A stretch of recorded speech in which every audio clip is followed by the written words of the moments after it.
ایک یہ offer question تھا کہ نماز کے بعد دعا مانگنے کا کیا طریقہ ہے؟ کیا ہم اس طرح کر سکتے ہیں کہ 3 بار درود پاک پڑھیں، پھر 3 بار الحمدللہ، پھر 3 بار سورہ اخلاص پڑھیں، اس کے بعد دعا مانگیں؟ دیکھیں، آپ کر سکتے ہیں، ذکر الہی منع نہیں ہے، اور قرآن عظیم اس مقام پہ پڑھنا یہ بھی کوئی شریعت کی طرف سے ممنوع نہیں ہے لیکن دعا مانگنے کے لیے کوئی اس طریقے کو وضع کرنا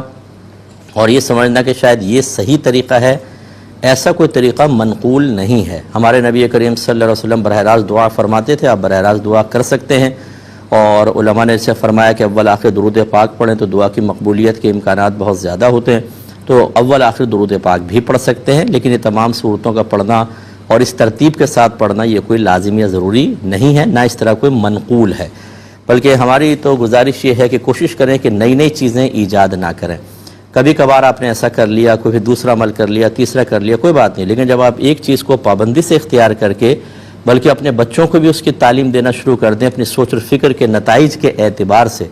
تو نتیجہ نکلتا ہے کہ بچے اس کو دین کا حصہ سمجھنا شروع کر دیتے ہیں۔ اور جیسے ہمارا عام مشاہدہ ہے کہ اصل دین ہمارے گھر والوں کو پتہ ہی نہیں ہے، ہم نے جو چیزیں ایجاد کی ہیں، چاہے وہ اچھی نیت سے تھیں، چاہے علماء کی اجازت سے تھیں،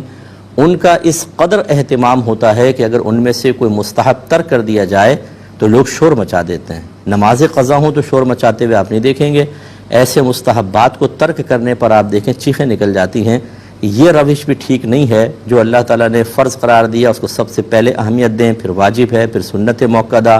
پھر غیر موقدہ، پھر مستحب ہے،